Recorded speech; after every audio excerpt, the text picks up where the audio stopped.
ఓం గం గణపతియే నమః. స్వర్ణలక్ష్మి నమస్తే అస్తు. పరబ్రహ్మ స్వరూపిణి రాజ్యం దేహి ధనం దేహి సర్వకామాంచ దేహి మే. 12 రాసుల వారికి లక్ష్మి స్వర్ణలక్ష్మి అమ్మవారి యొక్క కృపా కటాక్షం వలన ప్రతి ఒక్కరికి ఆత్మజ్ఞానం కలిగి ఉండాలి. తద్వారా ప్రతి నిమిషం ప్రతి సందర్భంలోనూ సంతోషంగా ఉత్సాహంగా ఉండే విధంగా అమ్మవారికి అందరినీ ఆశీర్వదించాలని, అంతేకాకుండా రాజ్యం దేహి మన అందరికీ మంచి పదవి, ఉన్నతమైన స్థితి, ఒక అధికారం, దర్పం అన్ని కలిగించాలని, దానితో పాటు స్వర్ణలక్ష్మి అమ్మవారు ప్రతి ఒక్కరికి ధన ప్రవాహాన్ని కలిగించాలని, ఫైనల్ గా సర్వకామాంచ దేహిమే మనం అనుకున్న ప్రతి కోరిక కూడాను ఇమ్మీడియట్ గా తక్షణమే అమ్మవారు మనకి నెరవేర్చాలని చెప్పేసి అమ్మవారు ప్రార్థన చేస్తూ, గణపతిని కూడా మనం చేసే ప్రతి దానిలోనూ మనకి బుద్ధి సిద్ధి చక్కటి విజయాన్ని, ఒక మంచి వివేకాన్ని కలిగించాలని, సత్ డిసిషన్స్ మంచి నిర్ణయాలు తీసుకునే విధంగా మనకి గణపతి మనకు కృప ఉండాలని చెప్పేసి ప్రార్థన చేస్తూ, మనం ఈ రోజు టాపిక్ చూసుకుంటే సూర్యుడు వృషభ రాశి నుంచి మిథున రాశిలోకి మారుతూ ఉన్నారు. దీనిని మనకి మిథున సంక్రమణ అంటారు. అంటే ఇది 12 రోజులు ఉంటుంది ఈ సంక్రమణ. మనకి మకర సంక్రమణ, మకర రాశి ఎలానో ప్రతి నెల ఒక్కొక్క సంక్రమణ వస్తుంది. ఇప్పుడు రాబోయే సంక్రమణ మిథున సంక్రమణ అంటారు. ఇది 30 రోజులు ఉంటుంది. 15వ తారీఖు జూన్ నుంచి జూలై 15 వరకు ఉంటుంది. ఈ 15 రోజులు సూర్యుడు మిథున రాశిలో ఉండటం వలన ఏం జరుగుతుంది 12 రాశుల వారికి అని తెలుసుకున్నాం. అయితే ముఖ్యంగా సూర్యుడు మారటం వల్ల సూర్యుడు ఎలాంటి విషయాల్లో మనకి ప్రభావాన్ని చూపిస్తాడని తెలుసుకున్నాం. సూర్యుడు వచ్చేటప్పటికి ముఖ్యంగా 8 రకాలైన అంశాలపైన ప్రభావాన్ని చూపుతూ ఉంటారు. ఒకటి అందరూ బాగా గుర్తుపెట్టుకోవాల్సింది ఏంటంటే సూర్యుడు ఆత్మకారక అంటారు. అంటే మనకి సెల్ఫ్ కాన్ఫిడెన్స్, మనకి కావాలన్నా స్ట్రెంగ్త్, సోల్, ఆత్మబలం ఉండాలి కానీ సూర్యుడు చక్కగా ఉండాలి. కాబట్టి సూర్యుడు ఆత్మకారకుడు. అలానే రాజ్యకారకుడు, ఒక పదవి రావాలన్నా, గవర్నమెంట్ అథారిటీ, అడ్మినిస్ట్రేషన్ పవర్ వీటన్ని రావాలన్నా కానీ సూర్యుడు మనకి స్ట్రాంగ్ గా ఉండాలి. అలానే పితృకారకుడు, father related elders, mentors, boss వీళ్ళందరినీ కూడా మనకి సూర్యుడే రిప్రజెంటేషన్ చేస్తూ ఉంటారు. యశస్సు, కీర్తి ప్రతిష్టలు, గుర్తింపు, కొంతమందికి గుర్తింపు ఉంటుంది ఏ పని చేసినా, కొంతమందికి ఏ పని చేసినా గుర్తింపు అనేది ఉండదు. ఈ గుర్తింపు లేకపోవడం కూడా కారణం కూడా సూర్యుడు వాళ్ళ జాతకంలో సరిగ్గా లేకపోవడం అని గమనించుకోవాలి.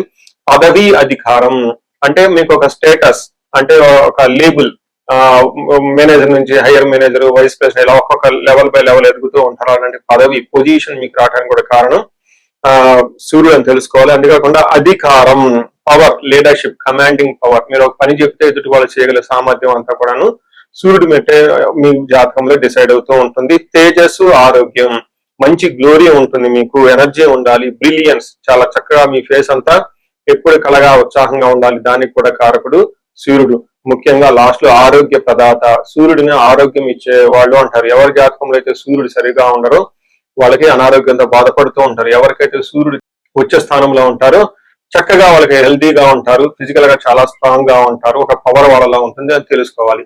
ఇలా 8 రకాలైన ముఖ్యమైన కారకాలు ప్రతి ఒక్కళ్ళ జీవితంలో సూర్యుడు అనేది ప్రభావాన్ని చూపిస్తూ ఉంటారు. అయితే ఈ సూర్యుడు మిథున రాశిలో ఉండటం వల్ల ఇందాక వరకు మనం చెప్పుకున్న విషయాల్లో కొందరికి అనుకూలంగా ఉంటుంది, కొందరు ప్రతికూలంగా ఉంటుంది. ఏ రాశుల వాళ్ళకి అనుకూలంగా ఉంటుంది, ఏ రాశుల వాళ్ళకి ప్రతికూలంగా ఉంటుందో మనం చూద్దాం. మీనరాశి గమనించుకుంటే ఒక చాలా హ్యాపీ న్యూస్ అని మనం చెప్పుకోవాలి. ఈ సూర్య సంక్రమణ చూసుకుంటే మిథున రాశిలోకి వెళ్ళటం తోటి మీకు 4వ స్థానంలో సూర్యుడు ఉండటం జరుగుతూ ఉంటుంది. ఈ 4వ స్థానంలో సూర్యుడు ఉండటం వల్ల మిక్స్డ్ రిజల్ట్ అని గమనించుకోవాలి. అంటే ఒక యాంగిల్లో కొంచెం ఇబ్బందులు ఉన్నా కానీ మిగతా విషయాలు చాలా బాగుంటుంది. ఎక్కడెక్కడ అనుకూలంగా ఉందో, ఎక్కడెక్కడ ప్రతికూలంగా ఉందో తెలిసే ప్రయత్నం చేద్దాం. బట్ ఓవరాల్ గా బాగుంటుందని గమనించుకోవాలి. ఇందులో మనకి సంస్కృతంలో మహర్షులు ఏం చెప్తారంటే అంతఃక్లేశ గృహ ఛిద్రం సౌఖ్యం హాని మభోజనం ప్రయాణే విఘ్నమాప్నోతి చతుర్దశే రవి సంయుతే అని చెప్తారు. అంటే 4వ స్థానంలో ఉండటం వల్ల అంతఃక్లేశ అంటే మానసికంగా కొంచెం విచారకరంగా ఉండే అవకాశం ఎక్కువగా ఉంటుంది. రెండోది గృహ ఛిద్రం, ఇంటికి సంబంధించిన వ్యవహారంలో సరైన సుఖం లేకుండా ఇబ్బంది పడిపోతూ ఉంటారు.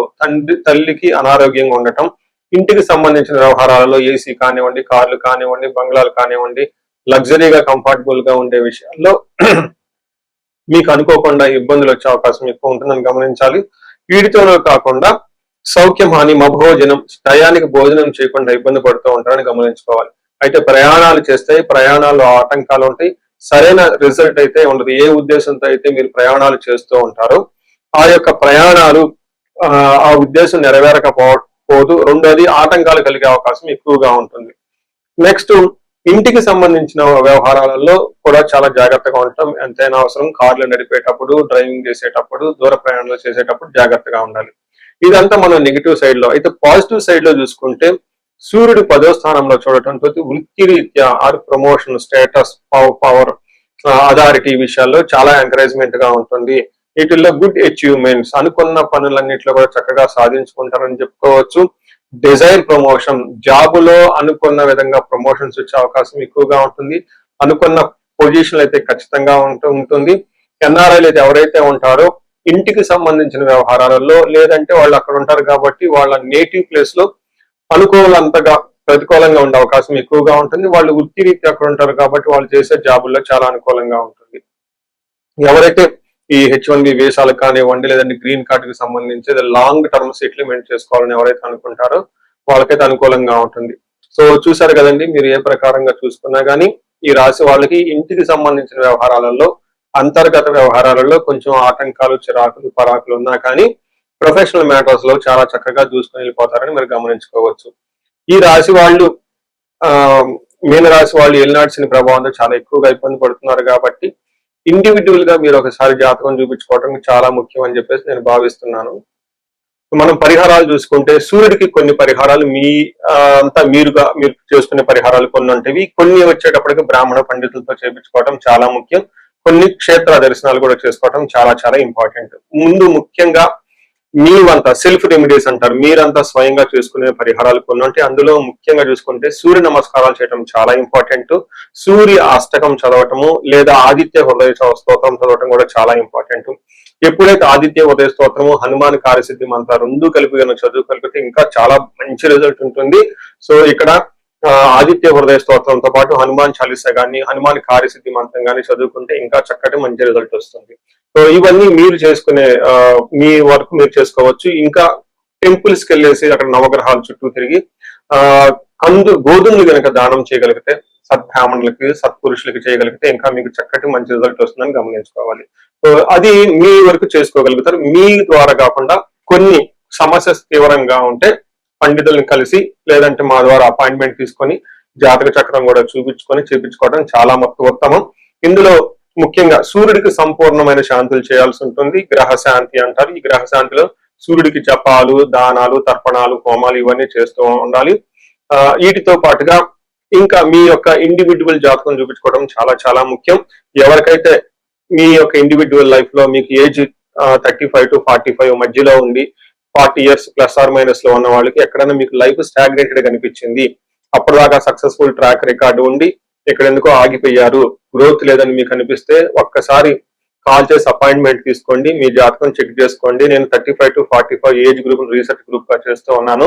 చాలా మంది పీపుల్ మిడ్ లైఫ్ క్రైసిస్ అని చెప్పేసి ఇక్కడ ఆగిపోతూ ఉంటారు. చాలా మందికి డైవర్స్ అవుతూ ఉంటుంది, సడన్ గా కెరీర్ లో బ్రేక్ వస్తూ ఉంటుంది. సో ఈ మిడ్ లైఫ్ క్రైసిస్ ని మన ఆస్ట్రాలజీ, వేదిక్ ఆస్ట్రాలజీ ఎలా డీల్ చేస్తుంది, దాంట్లో ఏమేమి ఉంటాయి అని చెప్పి తెలుసుకోవచ్చు. ముఖ్యంగా జ్యోతిష శాస్త్రం ప్రకారం గ్రహ శాంతులు అని ఉంటాయి, గ్రహ దోషాలు అని ఉంటుంది. మీ యొక్క దశలు తెలుసుకొని వీటిల్లో ఏదైనా ఒక గ్రహం దోషం ఉండటం అయితే మీరు స్టాగ్నేటెడ్ అయిపోతారు.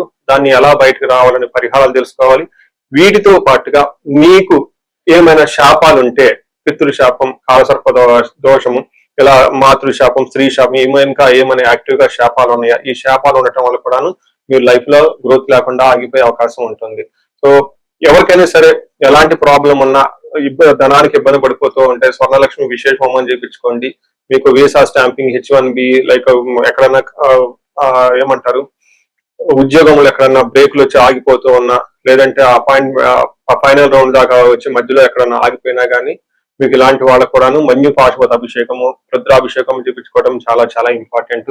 భార్యాభర్తల మధ్య గొడవలకు అన్యోన్య దాంపత్య పాశుపతం చూపించుకోవడం.